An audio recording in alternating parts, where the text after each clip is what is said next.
scrap only if I give him the order. And you feeling itchy, you got something to say? Just know we hop this way. Nobody else is suited for this other than us. I know it's crazy, but we work with it and don't give up. Welcome to the show. If you don't know the name, we call it Hop This Way.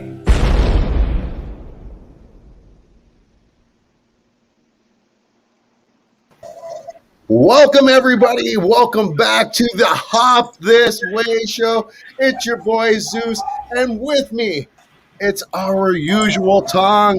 I've got Mr. Money Matt, Mr. Chew America himself. Matt Chua is here. The warrior geek Max herself, the mistress of medievalness. I don't know. She is just, as we all know, Rebeca Nishi. How are you? I'm fine. Glad to be here again with you guys. And then, of course, we have the absolute pleasure of having the composers for Warrior, Reza Safinia, and H. Scott Salinas. Welcome to the show, gentlemen. Thank you for having us. The sound gods of Warrior. Now, first off, the first thing I have to ask to both of you, what did you think of our boys' intro there? Oh my God, that was so hot. That was fire. My God. Yes. Pretty rad.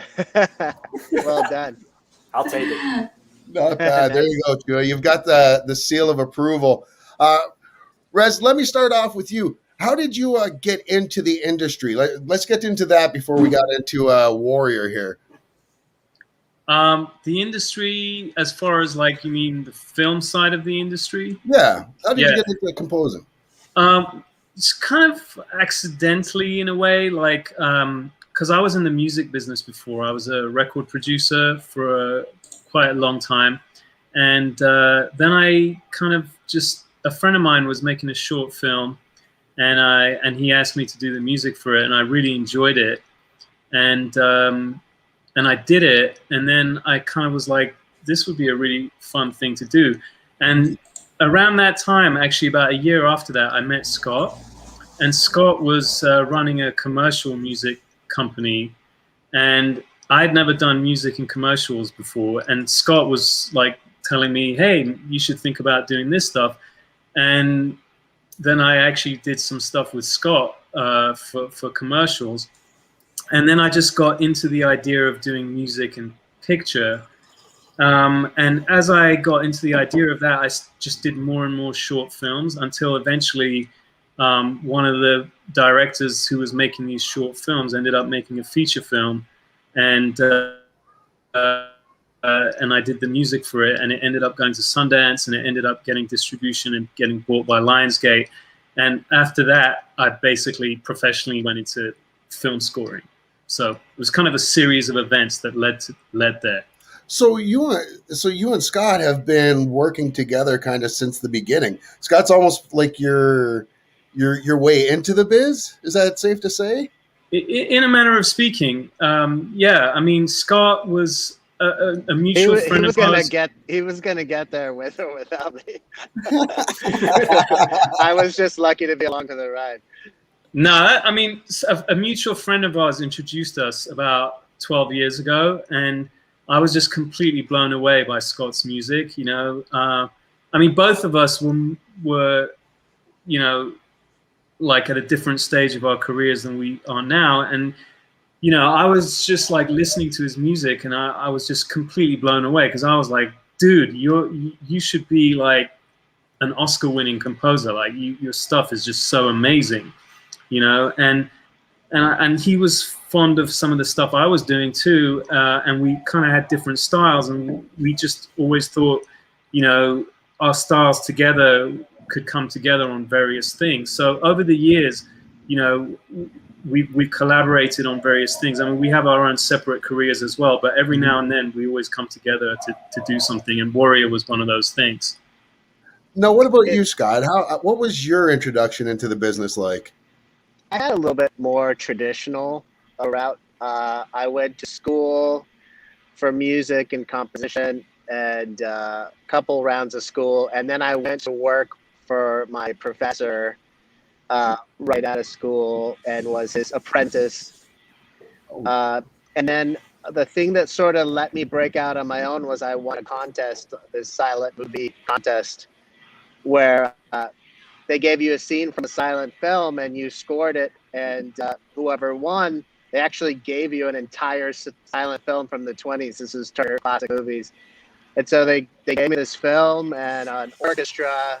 So I was very fortunate in my 20s to be already getting to record orchestra and work on feature films. And that sort of helped launch me and give me the courage to go off on my own. And it's been about 20 years since then. But you won an award for that, didn't you? Yeah, Did it you? was a contest. Yeah.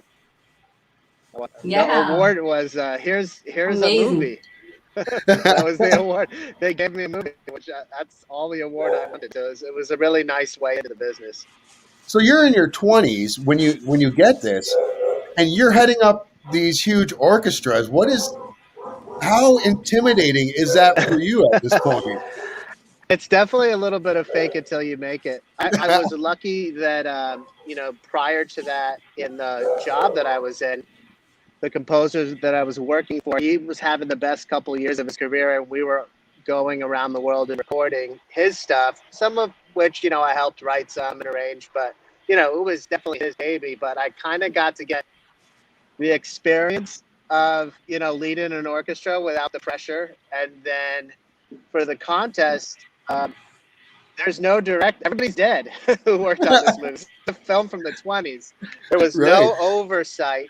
The only pressure was to get the recording done in the time period allotted, which is complicated, and just not make a fool out of myself in front of this Hollywood orchestra. But I didn't have any sort of will they like it? There was no, Turner Classic Movie was going to take whatever I did. I mean, I guess if I just written 80 minutes of one note, they might have kicked it back, but they really were, didn't have any comments. Right. It was a wild intro to the business.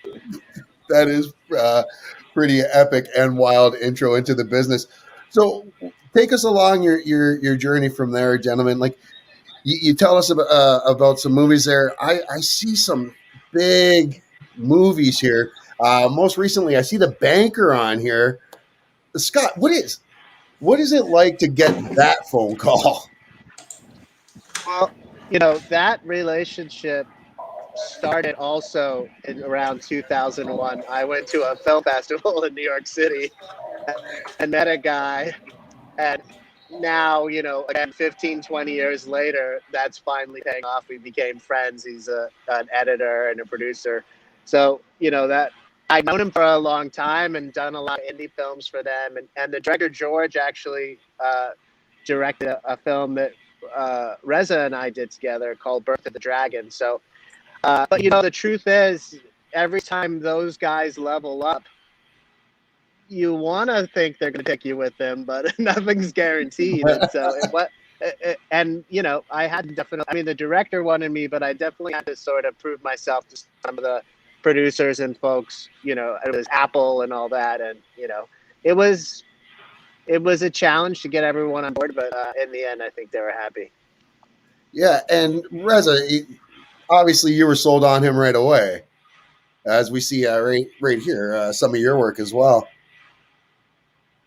Yeah, I was sold on who, sorry? You were sold on working with Scott right away? Oh, yeah. Scott's a genius, and I really felt like I said, no, for real, man. The first time I heard his music, I was just really, really touched, his the way he writes and his orchestration is so rich with emotion, and it really hit me, and actually at the time when I first met Scott, because I had come much more from a pop music background, that was a skill set that I was still developing. And so to see someone who was just so already amazing at it, it just blew me away. Right on. So that's very sweet. Well, obviously you guys have a good time working together because you guys have worked together for so long, but you've also, like you both said, you've kind of went both your separate ways. Now, once you get back to Warrior, how long had it been since you had worked together since the last time? And was it just like riding a bike? Forgive the phrase. Well, we as Scott mentioned, we actually worked on Birth of the Dragon together, Right.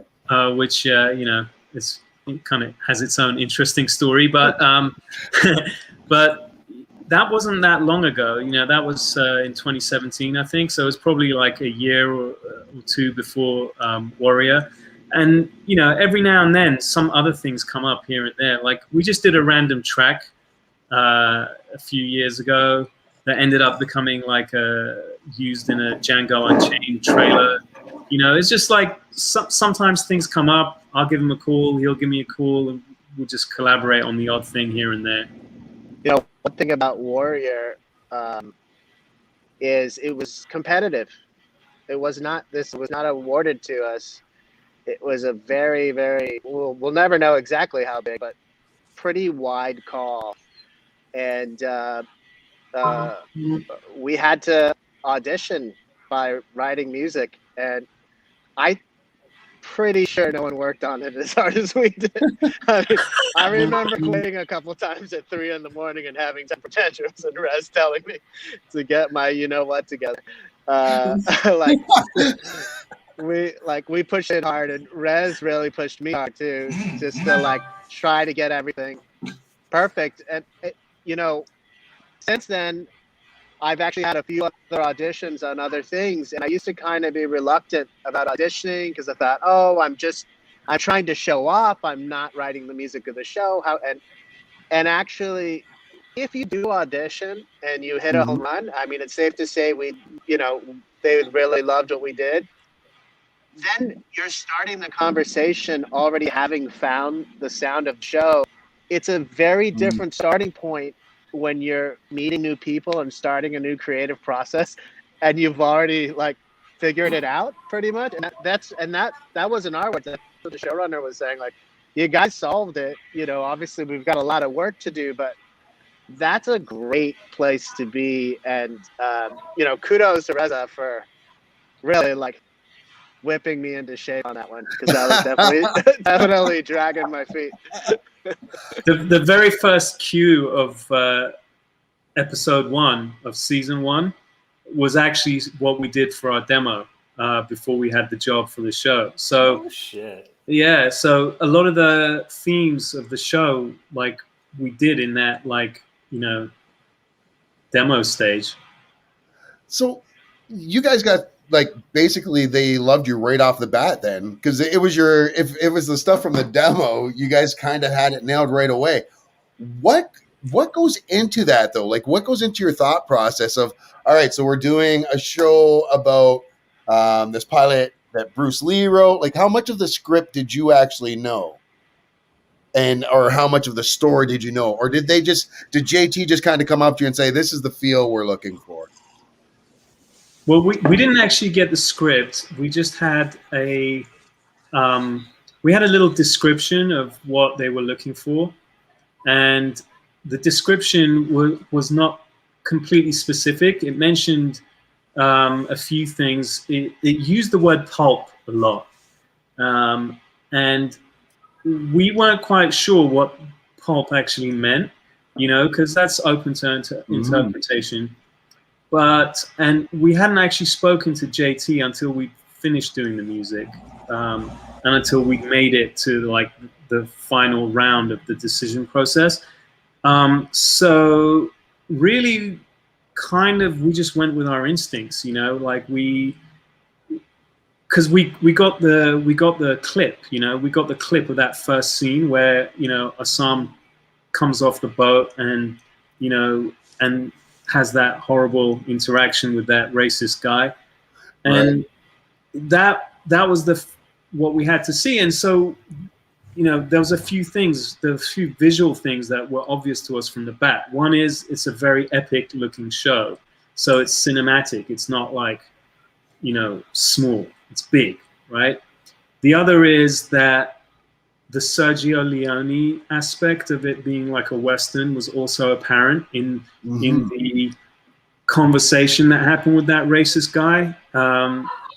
You know, the part where he's like, "Oh, you don't speak English," and then he suddenly starts speaking English. You know, that was so classic, like a Western. You know. Hey, Richard. So we just went off that, to be honest. We were like, okay, well, it's an epic. It's going to be Western. They mentioned that they like hip hop. They mentioned pulpy, and you know, we kind of didn't really know what pulpy meant, but like we kind of decided that it meant something like the White Stripes for some reason. You know, like a Jack White kind of guitar vibe. You know, Right.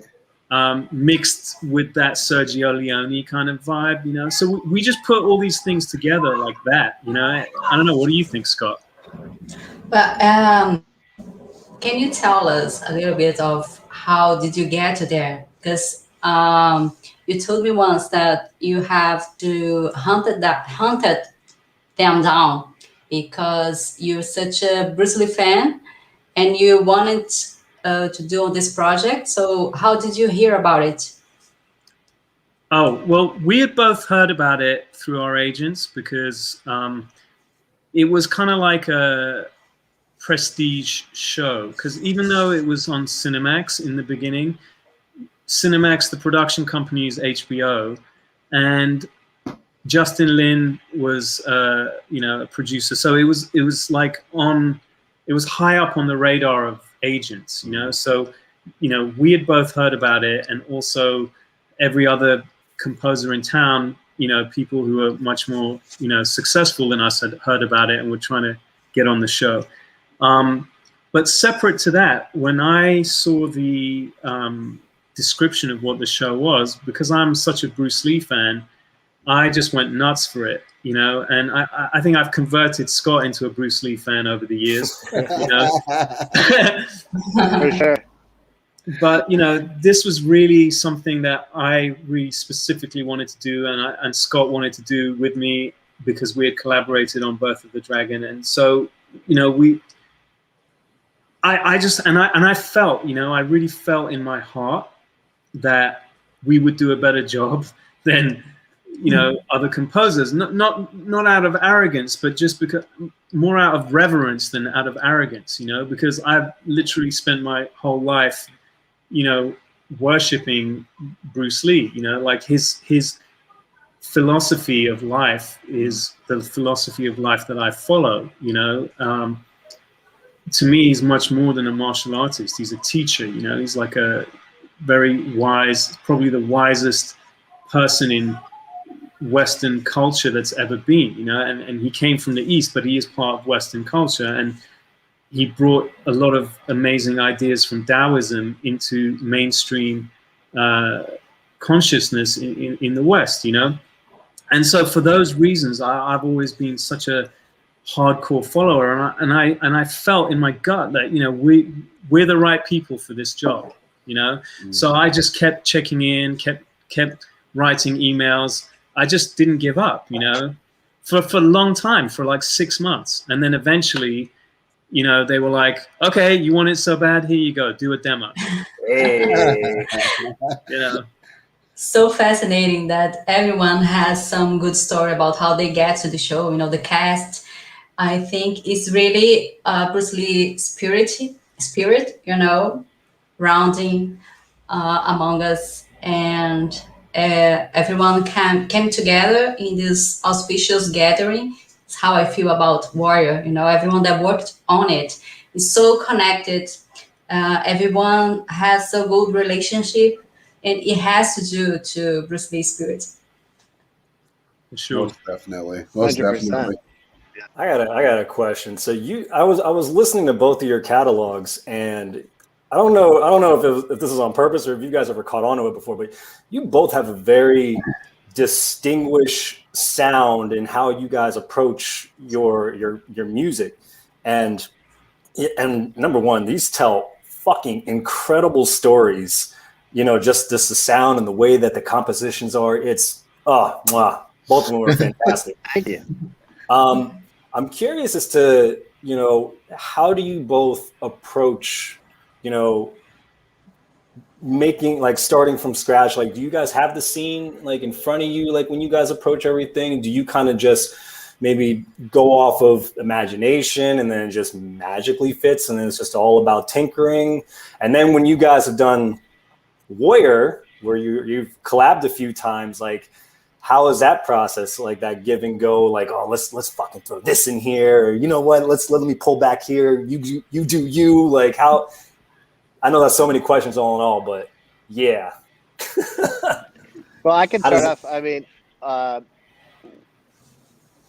when we're working on Warrior, especially at the beginning part of the seasons, you know, when we're coming up with a lot of material, we get together in the studio and it's really fast, you know, like not that each cue gets created quickly, but the pace of creation is, I mean, it really is kind of frenetic. Like, oh, well, you think, okay, yeah, lay that down. And like one person's playing, the other one's engineering, and then we swap. And what do you think about this? And I think we're both really good at sort of staying out of each other's way when there's an idea that's hot off the presses, just help the other person get it out.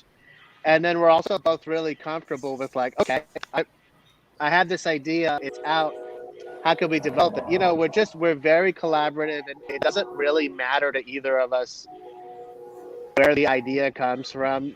And I've also noticed, like, any sort of disputes or things where we're not on the same page, they'll be around story. They won't be about like, hey, I don't think this minor chord is good or bad, or I don't like this tune. We have, even though we have different sets of skills, we have pretty similar tastes. Like, we just tend to like a lot of the same things. Like when someone does, like, we pretty much like each other's music, even when it's being made. So the things that once we start getting into, well, how do we develop this music? And it's about, well, what's happening here in the story? Should we get pulpy here and sort of at, you know, like superhero, like, oh, Hassan's kicking butt, or is this more like intense scene? Is he in danger? You know, we're going to be having conversations about story and theme, and that, I mean, not that anything ever gets heated creatively. Like, we just have a really good rapport, and I mean, that's why we like doing it. And you know, luckily this isn't our first time collaborating, so, you know, we know we're comfortable that we're gonna show up. You know, one of the things that can be hard in collaboration is if, like, not everyone's working as hard, or, you know, or people have different sense of work ethic, but like, we're on the same page about all that stuff. And to me, you know, when I was younger, I was in a lot of bands, but like Rez went further in that world and record producing and making records. To me, it's when we work together, it's closer to the sensibility of making records than it is of like traditional film composers and sitting there and scoring. I think it's just like, you know, you might spend 2 weeks working on one song for a record, and, you know, we can't always do that. We have to move a little bit faster. So we've found ways of working that, you know, speed up the process, and also we're pretty good at getting it on the first take, especially Rez. He's a great player. So, but I think when you picture like a band in the studio, like, it's kind of more like that, like sitting there and like, in R17, I think we should use the Mixolydian mode. It's more bandy, and that's what the music sounds like, right? I mean, we're using like a methodology to make it, you know? You could tell that was a real thing that was actually said just by Reza's reaction. Oh, damn, yeah, I remember you saying that. What do you think, Reza? Yeah, I mean, you nailed it. You know, season 2 was quite different to season 1, in that, you know, in season 1, we were very precious about everything. Like, everything Scott says is correct. Like, we work very fluidly with each other. But we really like spent a lot of time refining everything in season 1. With season 2, we took a different approach to it, which was that we spent more time on the ideas and more time on developing new themes and less time on being precious about perfecting everything. So, and we laid down a lot of things, like that frenetic thing Scott was talking about was really like crazy in season 2, because we would literally just get together and like in a 4-hour session, we just might record like 10 tracks, you know, like crazy quick. And the ideas are just flowing, and we just lay them down. And we kind of went with that attitude for season 2, which was super fun.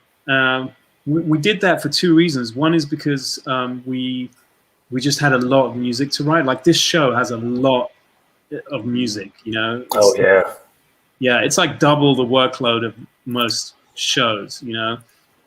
And the other thing is that we didn't want to just repeat all this music that we had from season 1. We wanted to come out with new ideas and do like push the envelope, you know. And so yeah, we just took that approach to it.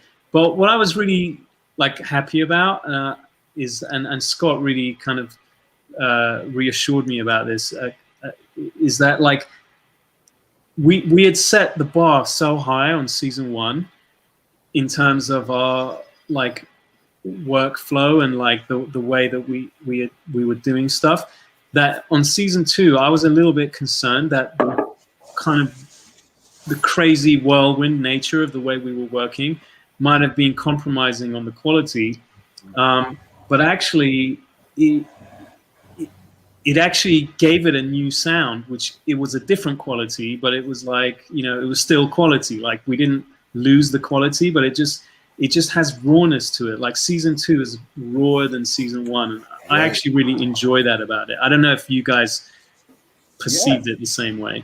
I did, and it took me watching the series 2 times, I think it was on my second time going through it, where I noticed that you guys play a variation of the main theme in every episode.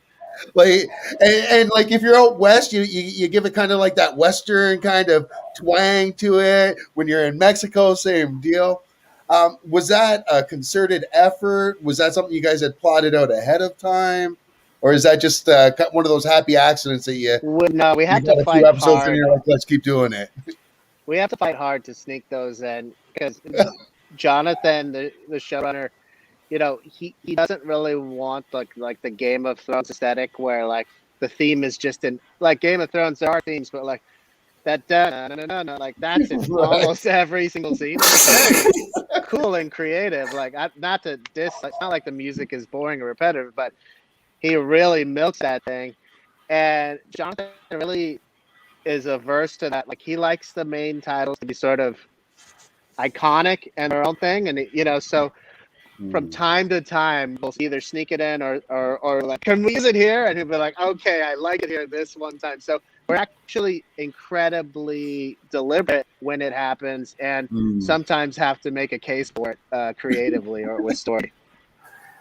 That's hilarious. I got a quick question also. Now I know for me, when I'm writing music and I hit writer's block, you know, it's the absolute worst, and it takes forever to finally get out of it.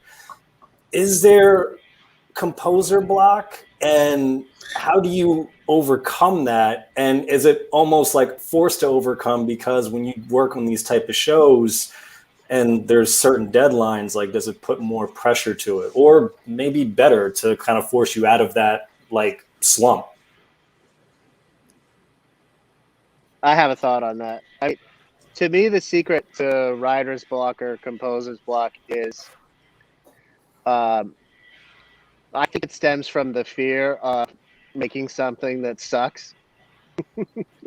Oh, damn, you're so right. It's not that you can't think of anything, right? It's not like your head is just like empty and you're like, oh my gosh, I've lost all ability to think of anything. You just don't like what you're hearing in your head, or you don't like what you're judging what you're doing, and you're not happy with it. That's what writer's block is. And you won't allow yourself to continue down the path because the judging part of your brain says it's not good enough. You have to learn how to turn that off. If you're going to write a lot of music on a regular basis, you have to just learn how to turn that judging part of your brain off long enough to get the idea out, And then you got to be able to turn it back on. And it's not necessarily about how much you like it or don't like it. It's, is this is this feel like Warrior? Is this telling a story? You know, like those are the things that I like to base it on. If I was only ever allowed to write something that I thought was the greatest thing ever, yeah, I probably would never have written anything, because that judgy part of me will never be satisfied. That's the insecurity that all of us have, imposter syndrome. But when you actually have a job, like you said, that's in front of you to do, you just have to be comfortable that you may make some things that don't work. And I almost think you have to clear them out of your system. Like, you know, like when a pipe hasn't been turned on in a year and you turn it on and like all this brown stuff comes out and then it's Right. clear water. Like sometimes that stuff that first comes out is actually useful, but most of the time it's like, just get it out of my system. You know, you have to write through the block, and not everything has to be great or even correct or right. That is a great analogy. Like, Pe- go ahead, Rebecca. people love the songs in the end of episodes. You know, people was tracking down the season 2 songs and couldn't find. Then we finally got the news that was released. Frank was he's not here today to say that, so I'm telling for him. And so apparently you have other partners for these songs of the end of episodes. So who are they, and how did it work for you? You know, we changed from reggae music to jazz, classical, now soundtracks. So how do you mix this all Well, kind of?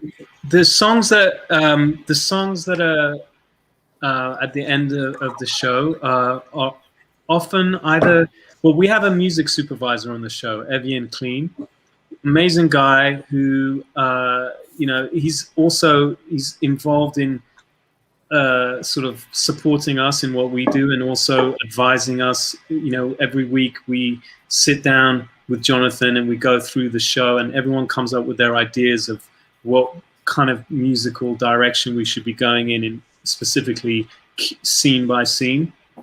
But also what he does is he puts together the music that's not part of our composition. And that falls into 2 categories. One category is a category of, like, he just licenses songs that are already pre-existing. And then there's another category, which has been really fun for us, where it's a collaboration between us and another artist called Chops. And basically what happens is we give our stems from some of the cues that we've done, and then Chops will work on it, or sometimes other artists will work on it that Evian has sent it to, and they all like do a remix. So you'll hear the flavor of Scott and our music in there, but really it's someone else's work who basically used our work as a sample, you know. Nice. Now, I know one of the songs everyone's all asked about is the remake of Little Green Bag. How do you guys get stuff like that, where obviously it's an iconic song, but now we're getting the Chinese version of that? Does that help you get around some legalities there as well for having it translated? Well, we just did what we were told.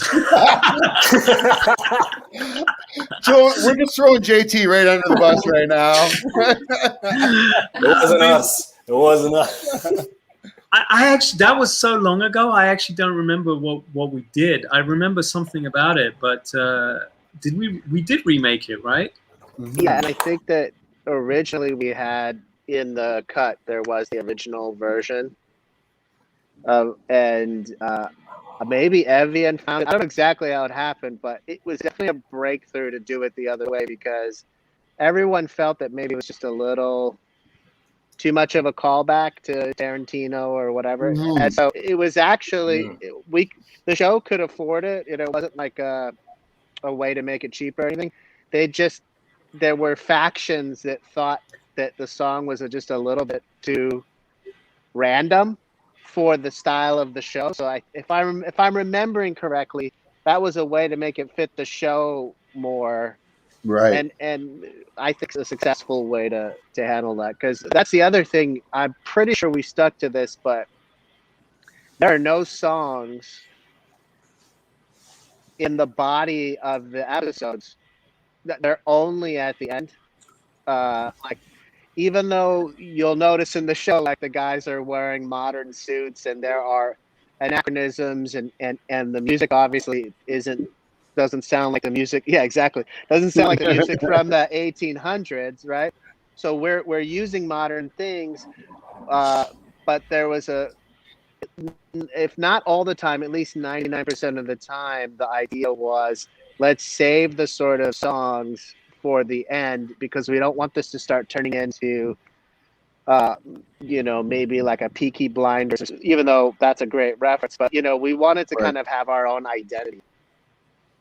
That's fair. So now that we know season 3 is underway, filming hasn't started yet. Like, we're all super stoked about this. When do you two start work? When do you and say that this had been a normal year and the season 2 ends? When do you start working on soundtrack for season 3? Is it after scripts come in, or are you already starting to toy with ideas ahead of time? Because you have an idea, you're going to have that episode 5 or episode 6 where they're in Mexico, or they're in, some Bottle New episodes. Mexico. Yeah. So how's that go for you guys? When do you usually start working on the next season? I mean, it won't be till they've actually shot it and they're in the edit. Okay. So for us, for season 3, it'll be at least a year away at this point, I think, right, Scott? Yeah, that's right. I think between season 1 and season 2, there was a delay from when the show was wrapped in terms of post-production and when they aired it. Mm-hmm. So those were pretty tight together. Like, there wasn't a huge space between the 2 seasons. And then they actually didn't air it for quite some time. They sat on it. But I think in this case, yeah, we're a ways out. But I don't know. My brain is already percolating, and yeah, you can guarantee there'll be one of those. I forget what they're called. What are those episodes called? There's a term the bottle for it. episodes. Bottle episode. Bottle Yeah. episode. Episodes, yeah. You better believe there'll be a bottle episode, and that's always like really, really fun. Like, we always have a good time on those, and they've tended to be kind of Western-y in flavor. Right. But who knows? And they seem to be fan favorites across the board as well. And I mean, anyone who watches the show, almost every single episode is a fan favorite episode. I was gonna say every episode is fucking great. Season 2 was great. How good was season 2, man? Season 2 was insane, and that little awesome. Endgame Avengers scene in episode 9 was just ungodly crazy. Like, crazy. Everything was perfect, from the cinematography to the fucking score and the music. Everything just enhanced that whole 10-15 minute. Oh, Jesus Christ, just running it in my head now. I'm just like, it's, right. it's that so reminds beautiful. me that reminds me of the question that you asked, which we answered partially, but we didn't fully answer, which is, I think part of the question is, how much do you work to picture versus away? How do you develop your ideas? And that's a great example. If you're going to just sit down, I swear there was a 13 or 16 minute stretch of music, which is a very long time for just nonstop music. Cues are usually going to be 2 to 3 minutes. So to give you a sense, like 16, 20 minutes is just like, if we had sat down and tried to like approach that frame by frame, we'd still be working on it right now. So, like, that's not the way to go on it, stuff. The way to go is to watch the stretch a couple of times, have some conversations about what are some of the big beats or moods or things we know we need to cover within that. Maybe it's 5 or 6 things that we know we have to cover, and then work on those ideas really away from picture. I mean, sometimes we'll have it just playing on the background in a loop or something in a quick time, just to feel if like what we're doing. But once, at this point in the show, we know what style of music works for the, like, we already have a good sense of that. So you sort of build these bigger building blocks, and you make more stuff than you need.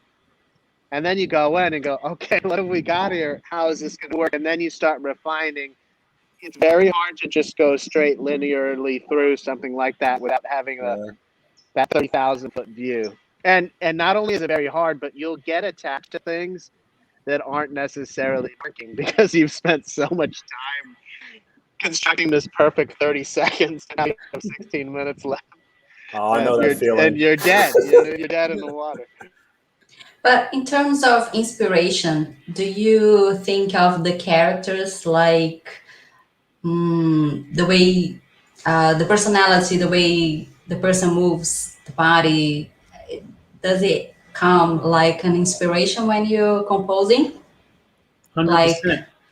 100%. Like there's a few things actually from season 2 which really impacted me. And like one of them was that the whole massacre thing, and just the whole Jacob, his story. Oh. It just like really moved me and made me angry and upset, and it took me a little bit out of the fun zone of Warrior, and it just made me look at things in a more serious context. So, that just gave, like what Scott was saying, is like you got to sometimes take a bird's eye look at the whole thing.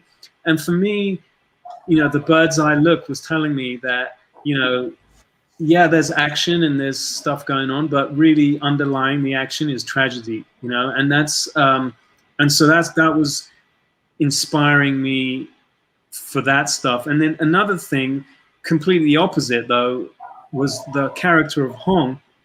He was such a smart wit, and he was so like, I don't know, he's just funny. Like the interplay between Young, June, and Assam and Hong was like, it was fun, and that inspired me in a different way and took me on a different direction, So those are definitely two examples where the character is messaging to take the music into a different sphere. Wouldn't you agree, Scott? Definitely. And just to build on what you're saying, for that sort of darker or more tragic part of the score, Reza just went and like on his own just wrote this crazy, beautiful piano piece sketch. I don't even know. I can't even remember how much of the piano is even in there anymore. I'm sure some of it, but it was, it was like it had everything it needed. And it sort of gave us the DNA of how to approach, again, that longer form, the tragedy of it, and the sort of dramatic nature. And then for something else that's going to be lighter or a different thing, we might just like make a crazy metal song, or, you know what I mean? Like the original germ of the idea in one case was a piano sketch, but in another case might be like a fully developed, like, here, let's just quickly make a weird heavy metal song, or, and I feel like that's also. Sorry to interrupt. And the reverse of that, because, Leary had a heavy metal kind of vibe to him, like that's right. in the first season. But in this season, his heavy metal vibe, the same tune, it's probably hard to pick it up because it's so radically different in the way it's presented. But the same thing that's been playing in the heavy metal vibe is now being played on a romantic piano. Which is so strange with Dean. Well, maybe it's strange with Leary and not so strange with Dean. Right. Yeah. As we see our boy there. I'm not gonna lie. Hong's theme is, I play that shit every time before I walk into the gym. Every time it's like damn, damn, damn, damn. I'm like, oh, fuck yeah, I'm about to fucking go in. Listen, I will keep saying this until it happens. We need to have an episode where it's a flashback episode, and it's all about the Violin Man, and the Violin Man is actually played by Tong in this flashback. Because I Yes. need to see that actual story played out. Just give it to me. And give me Bolo's That's twin back. And this is the way to bring Richie Ting back. We bring Richie back as his twin with the actual Bolo Yong as their father, looking for revenge. Wow, that would be so cool. That was me dropping the Tong. You got to start another petition to HBO. Yes. Is Zack Snyder done for a while? Are we allowed to start petitioning HBO for other stuff again? That's funny. Oh man, it's funny you brought that up because that was one of the themes that we really had fun doing the Bolo theme in season 1. It's so intense. Do you remember? Yeah, that was Bolo is awesome. intense, though. Yeah. I was just thinking about the petition or whatever.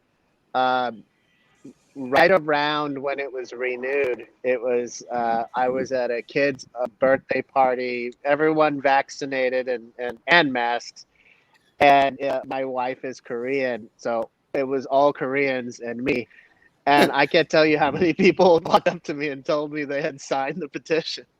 And I was like, "Yes, it's so cool to be.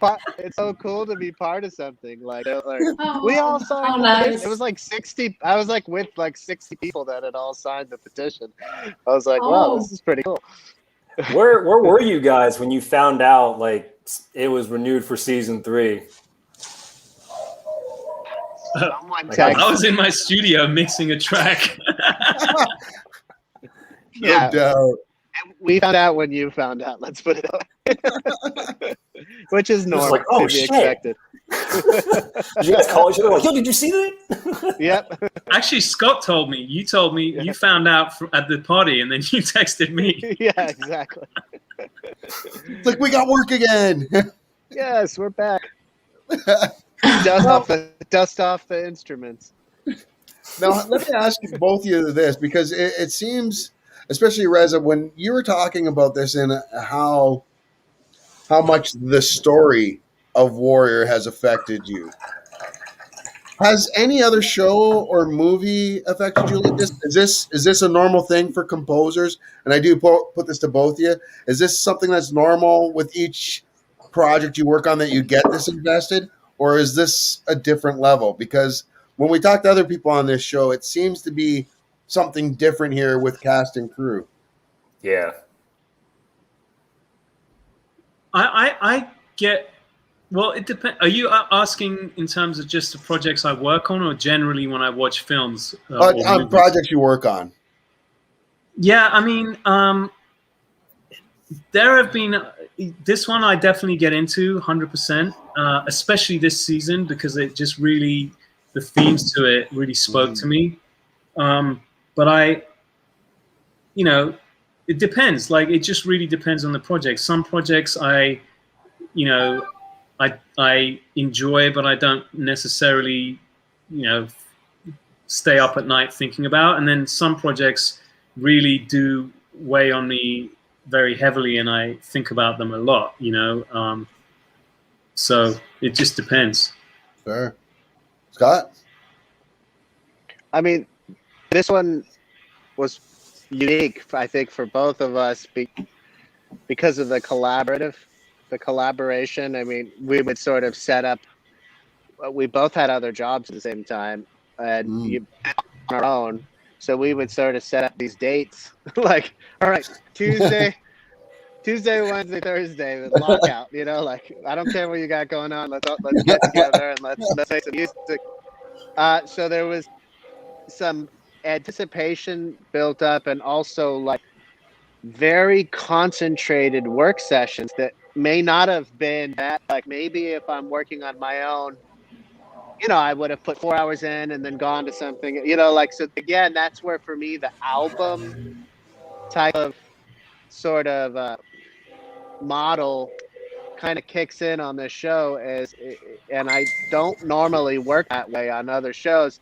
I'm more like steady as she goes, but like this is like a love affair, like it's like a romantic weekend here. It's like, it's that, all bets are up, and we got to get this stuff done, and we get caught up in a whirlwind. And the neat thing about making music that way is you might spend 4 hours, I'm exaggerating a little bit, let's say 2 hours getting the perfect drum sound, and then 15 minutes finishing the rest of the track. Like, it's not not all aspects of the creative process have the same amount of time allotted. And when you're collaborating, if you're really in sync with someone, you guys can go through those ebb and flows of like, whoa, time just, I don't know what happened in the last 4 hours. And whoa, we were really efficient in these 4 hours. And you can ebb and flow that, sort of ride that wave of creativity. It's a really fun thing to do with someone else, because when you're alone in the studio, you're like, sometimes you're just like, what just happened? Did anything happen? Did I hallucinate that? It's like you have no basis in reality. But when you go through it with someone else, it's like, okay, this really happened. We really did see those UFOs or whatever it is. Well, hey, the Pentagon's already confirmed, the third one in a year. I'm sorry, if we're just talking UFOs, I didn't mean to go off there. I am something like that. I don't know. I couldn't third resist. one, not something like that. Third one in a calendar year. I don't wear a tinfoil hat. Now we're getting close to the end of the show here. So, gentlemen, normally when we have people on here, I like to pose a genie question to our guests. Because there's two of you, I'm going to split it here. Same wish to both of you here. It's a conditional wish. I'm going to ask you both. If I could snap my fingers and you could be the lead composer in any movie franchise right now, who's it going to be? And it doesn't have to be right now. It could be of any time. You could take over for Hans Zimmer. You could do John Williams and redo Star Wars if you wanted. Or you could head up the Marvel franchise. What are you guys looking at? For me, it's easy. I'm going to let you go first, Rez. Godfather. Oh, that's a tough one, though. That's such a good soundtrack. Oh. Yeah. That's beautiful. I like that one. Now, are you coming at it the same kind of style? Like, would I do it the same as Godfather, you saying? Like the like the same kind of genre of music overall, or kind of like that overblown orchestra, or? I really like, very specifically, what happens in Godfather 2, where the music goes a little bit more in a modern era. Like Godfather 1 is also beautiful, but it's much more traditional, Italian orientated. But in season 2, they take it into this amazing territory, almost like a Lalo Schifrin kind of vibe in places, and it's very, very deep and dramatic. Like I've actually heard like really cool techno songs that have sampled one of the main pieces from Godfather 2. Wow. Yeah, it's really cool. It's just, so I would take that thing and run with it. I like that. I like it. Yeah. Scott, you got one? Yeah, I mean, similar to Godfather, I don't know if I could, beat the scores. But the stuff that really gets me are like, I don't know if it's exactly a series, but like that film Arrival. Right. I really like the sci-fi with a monster, there is a monster twist or alien, like War of the Worlds. Again, that's one of the greatest scores ever. Okay. But like, or those the classic ones. What are the classic ones with Ridley Scott? Alien? Alien. Like Blade Runner. Like that. It's the sci-fi with an unknown sort of monster component. Like there's also just sci-fi that's like not about monsters, which is also really cool. But like I feel like that genre is a cross between sci-fi and horror in a way. And those two things are really the most fun music to write for me, you know, because you can really be outlandish with some of your sounds and some of your harmonies. And I don't know, I feel like there's a lot of stuff on the cutting room floor in my studio that never saw the light of day that belongs in in that genre of a movie. So what artist does not have a lot of creation on their floor that they're just like, nah? Now, which other people is probably thinking that is the masterpiece right there. Now, I know our boy Chua's got some rapid fire questions for you, and then we want to talk about your albums, and then we'll get out of here. Yes. So here comes some Tong trivia, so we can welcome you into our Tong here. So I'm just going to spit off a bunch of rapid fire questions, and they are posed to both of you. So whoever wants to answer first and then answer second. Here we go. Question number 1. Your most prized possession you own? This is a wristband. It used to be the collar of my cat, who died in January. Oh, And now I wear it as a wristband. Ooh. that's awesome. Okay, I like that. That's beautiful. Scott, you're gonna have a hard time. yeah, I guess I'm trying to think of something that would be very hard to part with. I really can't think of anything. Like, what's really strange that came to mind is my 15-month-old daughter, which I clearly don't own her. It's very strange. That's what popped into my head. Like, she's probably her and my wife are probably the only two things I couldn't live without. Everything else, I just don't really like stuff. You know, I have a lot of it, but I don't like. I mean, Reza's makes sense because it's not really it's not a thing. Like, I know it's a cop out. I'm sorry, it's really true. I feel you. Oh, good. All right. Question number 2. What is your biggest pet peeve? Ooh. I could go. For me, it's incompetence when it's mixed with arrogance. Ooh. That's a special cocktail that I really, that one gets me. Like, I can handle both of them separately, but when they're together, that gets me going. It's hard. I love this. That's I love it. this.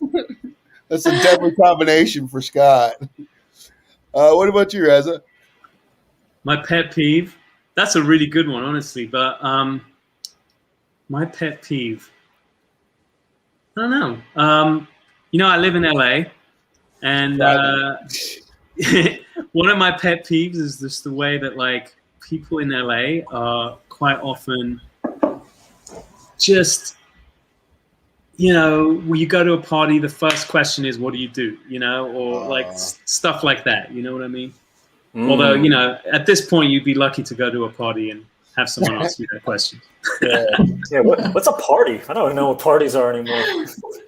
And, Question number 3. Oh, go ahead. Big shout out to Steph as well, our fellow Hackett woman. Hi, Steffi. Hi, Steph. Just got back to Boston from spending time in Hawaii.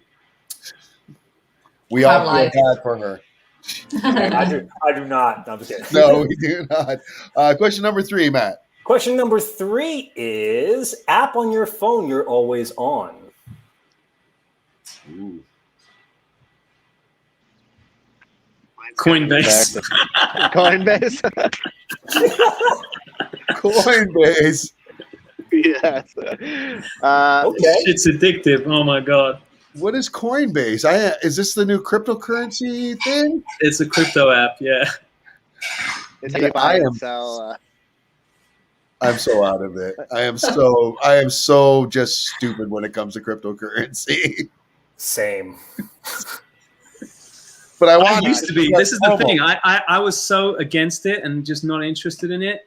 And then I was just like, I feel like there's this whole train and I'm missing it, Yeah. And I was like, okay, I better. And then actually, what you were talking about? Every artist has stuff on the cutting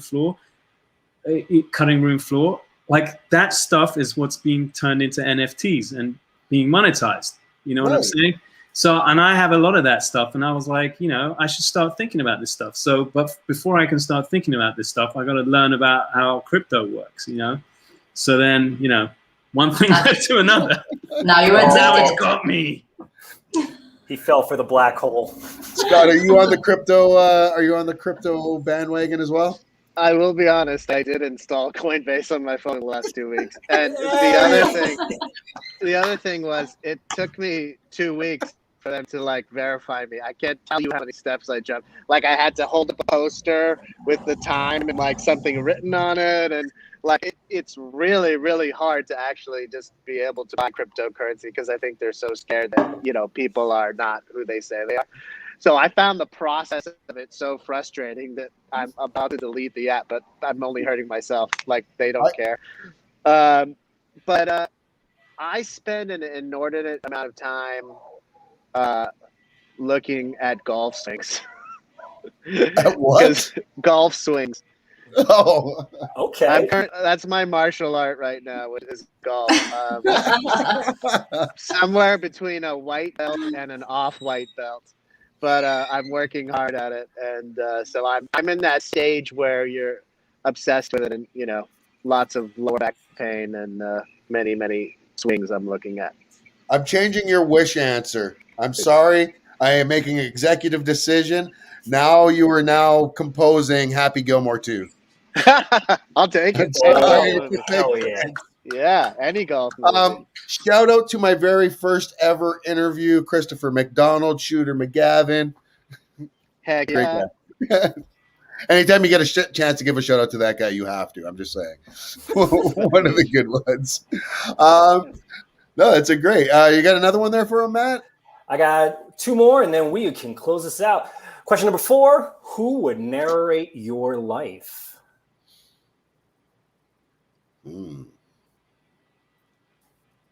Good one. I got it. All right, Rez. He's not living, but if you could somehow resurrect Gil Scott-Heron. Okay. I don't know who that is. I'm embarrassed to say. The revolution will not be televised. Oh, that's pretty rad. Ooh, your shit would sound so epic.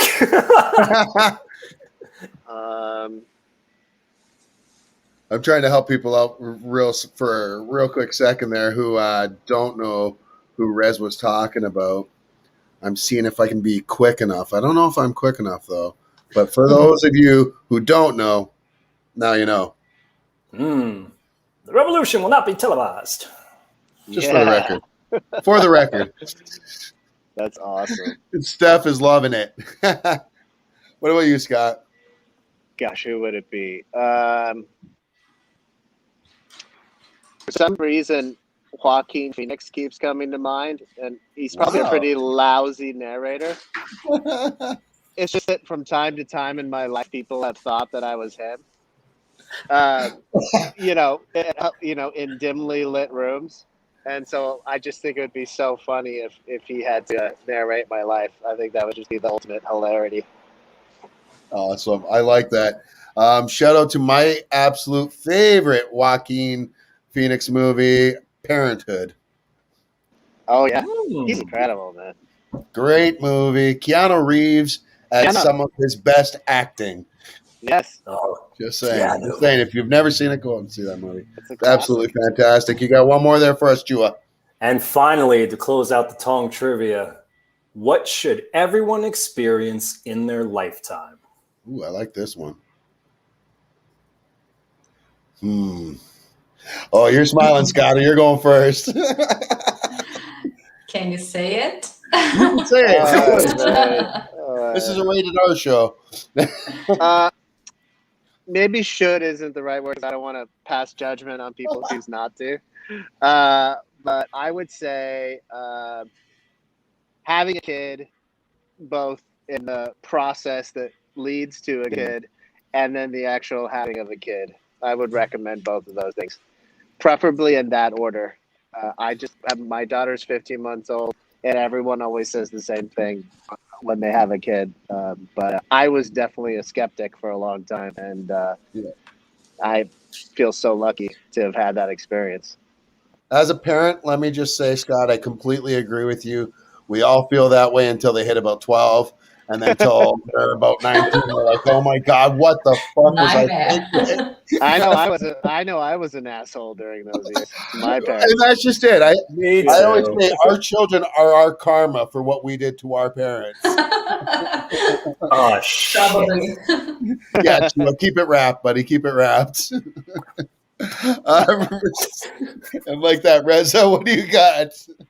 I mean, I think he said it beautifully. Yeah. I think there's just everything in life is just, amazing. That phrase, just like to stop and smell the roses, So I don't think it needs to be one particular thing, but it can be literally eating a watermelon. If you do it the right way, it could be like the most powerful experience. I like that. I like that a lot. Now, gentlemen, this has been absolutely great of both of you to come on here and spend well over an hour of your time here with us. Before we leave, can you tell us a little bit what you got on the go, Reza? I know you got a new album out. Well, album's coming out in July. I have a single out right now called Yantra, and an album's coming out called Yang in July. And I put out an album already called Yin in March. And Yin is a classical album, and Yang is an electronic album. And they're kind of like related. They got similar themes, but they just interpret it differently. The yin and the yang. I love it. Okay. That's awesome. And how can everybody find it?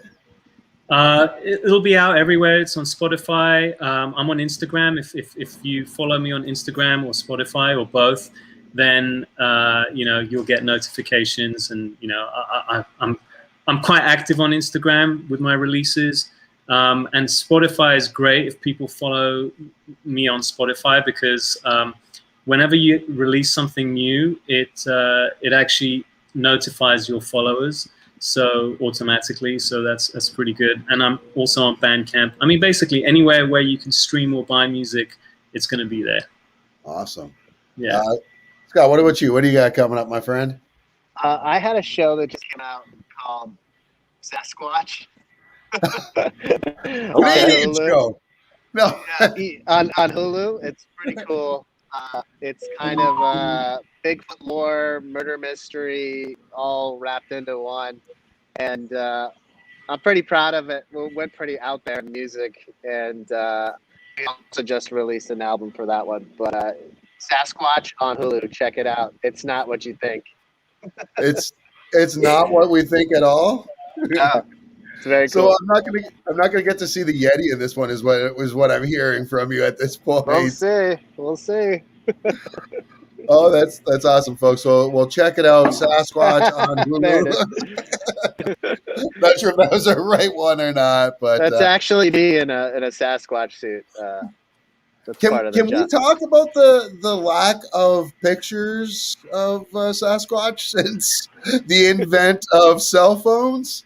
Just saying. I know. Anyways. There's a lot more UFOs than Sasquatches sightings. Right? Anyways, we'll get into that in our conspiracy show next week. Yes. Anything you'd like to part with before we go, gentlemen? I want to say that all the UFOs, the ones that seem real, seem to me to always be by a body of water. I think they live in the ocean or even deeper, and they always come to the ocean. You heard it here first, and also a little movie called The Abyss. The Abyss. Nice shout out. All right, that was Ed? Yeah, Ed Harris. I always have to remind myself that I didn't come up with this theory, that I actually saw it when I was a kid in a movie. That's all right. I credit myself for the Einstein-Rosen bridge, and it was always Event Horizon. So Nice. It was either that or Neil deGrasse Tyson. I'm not sure which one, but He's a man. And Reza, any parting words, my friend? Well, actually, I was just going to chime in on what you said about, just saying, like, there's no, since cell phones have come, there's less pictures of Sasquatch. There's one thing that I really love if you ever get these memes on Facebook that show you, like, conspiracy theories or whatever. My favorite is the one that shows, like, famous people from like the 19th century, like Jay-Z in 19th century. Right. Oh, Matt, have you seen that one? Yes. It's so amazing. Like, They've I don't got know if Nick Cage, Keanu Reeves. I know, like all these people have existed before. Like, it's just brilliant. Keanu Reeves is a time traveler. There's a lot of I mean, it's literally what he does in his movies. It's either he's a time traveler or he's the real life Wolverine, and he's just been alive as the same age forever. That's awesome. Like, he's literally time traveling in this life. Like, he's like 50 something, and he still looks like he's like 20. Right. Benjamin Button. Yeah. yeah, they got the wrong guy. The real life. Him and Matt Chua, the only two that we've ever met in our life. And he has like kind of monk wisdom. He's mysterious in a way. Totally. I'm going to say that's the mix of the Hawaiian and Canadian in him. Oh yeah, could be. He's very apologetic and also very just down to earth and one with the world. So, Cool. I mean, it's a great mix. Gentlemen, this was an absolute pleasure to have both of you come on here with us. Exactly. All right. You Good deserve this times. and more. Big shout out for season 3 of Warrior coming our way. Folks, you heard them yourselves. You can find Reza's new album going to be coming out on all the platforms soon. Check out Sasquatch on Hulu as well, Scott's new show. And, of course, if you're watching this show, you're going to be watching season 3 of Warrior. So we will all see you then. For Matt Chua, for Rebeca Nishi, for Scott, for Reza, I'm your boy Zeus. This has been another edition of the Hop This Way Show. Peace out. Awesome.